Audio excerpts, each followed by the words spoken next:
तब भगवान शिव ने ब्रह्मा जी के लिए यह क्षेत्र प्रदान किया था। उस समय वहां के ब्राह्मणों को कली काल आदि दोषों से रक्षा करने के लिए महादेव जी ने अपने पुत्र कार्तिकेय को ब्रह्मा जी की प्रार्थना से वहां रहने की आज्ञा दी। पिताजी की आज्ञा से कार्तिकेय जी ने वहां निवास किया। जो कार्तिक पूर्णिमा को कृत्तिका नक्षत्र के योग के स्वामी कार्तिकेय जी का दर्शन करता है, वह 7 जन्मों तक धनाढ्य एवं वेद वेता ब्राह्मण होता है। उस तीर्थ में कार्तिकेय जी का मंदिर बहुत ही ऊंचा और मनोहर है। उस मंदिर की चर्चा सुनकर स्वर्ग के देवता भी कौतूहलवश वहां उतर आए और उन्होंने बड़ी प्रसन्नता के साथ उस पवित्रतम नगर एवं मंदिर का दर्शन किया तथा उस मंदिर के उत्तर एवं पूर्व दिशा में विधि पूर्वक यह कर्म का अनुष्ठान किया। यह घूम करके सब देवताओं ने वहां के ब्राह्मणों को दक्षिणा दी और उस स्थान का उत्तम फल पाकर स्वर्गलोक को प्रस्थान किया। तब से उस स्थान का नाम देव यज्ञ हुआ। अन्य स्थानों पर 100 यज्ञ करके मनुष्य जिस फल को पाता है उसी को वहां दक्षिणा सहित एक ही यज्ञ करके पा लेता है। उस तीर्थ में 3 सूर्य विग्रह हैं।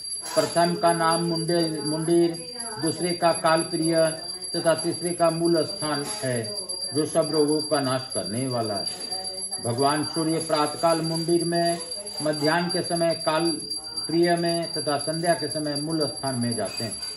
उस समय जो मनुष्य इन तीनों सूर्य विग्रह में से एक का भी भक्ति पूर्वक दर्शन करता है वह निसंदेह मोक्ष को प्राप्त होता है।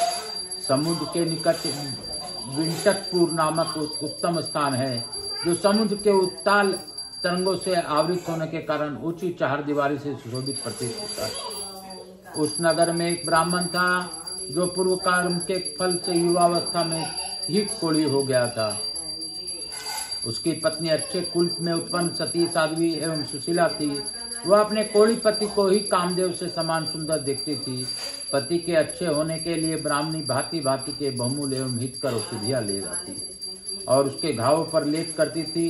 एक समय उस श्रेष्ठ ब्राह्मण के घर में कोई उत्तम अतिथि आया जो कि बहुत थका मांदा था। घर पर आए हुए उसे ब्राह्मण को देखकर उसकी सती स्त्री ने भक्ति पूर्वक अनेक उपचारों से उसे संतुष्ट किया। जब वह स्नान भोजन और आचमन करके सैया पर विश्राम करने लगा तब उससे गृहस्थ ब्राह्मण ने पूछा, विप्रवर आप कहाँ से आए हैं और इस समय कहाँ जाते हैं? पथिक बोला, द्विज श्रेष्ठ मैं कांतिपुर का रहने वाला हूँ। मुझे भी तुम्हारे ही भांति कुष्ठ रोग ने दबा लिया था। तब मैंने सुना कि इस पृथ्वी पर समस्त रोगों का नाश करने वाले 3 सूर्य विग्रह हैं। सुनकर उन्हीं का दर्शन करने के लिए मैं हाटकेश्वर क्षेत्र में आ गया और मुंडीर स्वामी के पास पहुंचकर वहीं ठहर गया। उस स्थान पर सूर्यदेव का विधि पूर्वक पूजन करने से मेरा सब रोग जाता रहा और शरीर परम सुंदर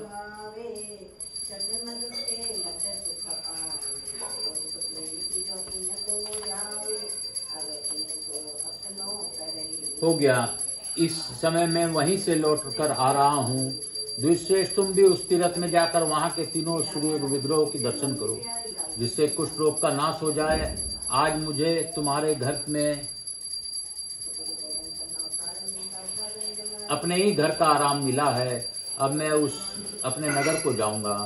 पथिक के यह बात सुनकर गृहस्थ ब्राह्मण ने अपनी पत्नी की मुख की ओर देखा। हुआ बोली, प्राणनाथ इन्होंने बहुत अच्छी सलाह दी है।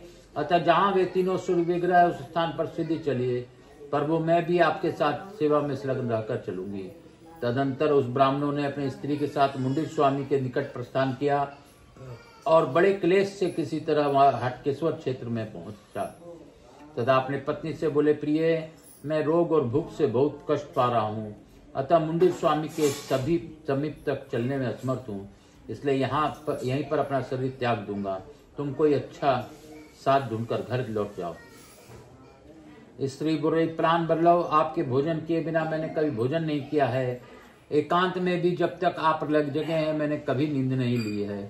अतः आज इस महाक्षेत्र में आकर जब आप परलोक जाने के लिए उद्यत हैं तब आपको त्याग कर मैं घर कैसे लौट सकती हूँ? आपके बिना बंधु बांधवों गुरुजनों तथा अन्य सहृदयों को कैसे मुंह दिखाऊंगी? इसलिए नाथ मैं आपके साथ ही अग्नि में प्रवेश करूंगी। यह बात मैं शपथ खाकर कहती हूँ। महामते जितने उपवास आपने किए हैं उतने ही मुझे भी हुए हैं। इस दशा में मैं आपको छोड़कर घर कैसे जा सकती हूँ। अपनी पत्नी का ऐसा निश्चय जानकर ब्राह्मण ने चिता तैयार करवाई और अपने को जला डालने के लिए वह पत्नी के साथ ही चिता पर बैठ गया। फिर मन ही मन भगवान सूर्य का ध्यान करके उसने जो ही आग अपने हाथ में ली, त्यों ही 3 महा तेजस्वी पुरुष उसके सामने उपस्थित हो गए। वे ही भगवान सूर्य के तीनों विग्रह थे। उनका दर्शन करके ब्राह्मण उसी क्षण कोढ़ के रोग से मुक्त तथा सुंदर कांति में सुशोभित तरुण हो गया। इस प्रकार उस क्षेत्र में तीनों सूर्य बहुत प्रसिद्ध हैं। उनके दर्शन से भी सबको अभीष्ट फल की प्राप्ति हो जाती है। बोलो शंकर भगवान की जय, बोलो काशी विश्वनाथ की जय, बोलो हटकेश्वर महादेव की जय, बोलो तीनों सूर्य भगवान के मुंडे की जय, बोलो शंकर भगवान की जय, बोलो मेरे भोलेनाथ की जय, बोलो विश्वनाथ की जय, काशीपति अधिनाथ की जय, काल हर दुखहर दारिधर कष्टहर हर हर महादेव शंभु शंभु। बोल बम का नारा है, बाबा एक सहारा है। बोलो बम, बोल बम रे भैया बोलो बम, बोल बम रे भैया बोलो बम।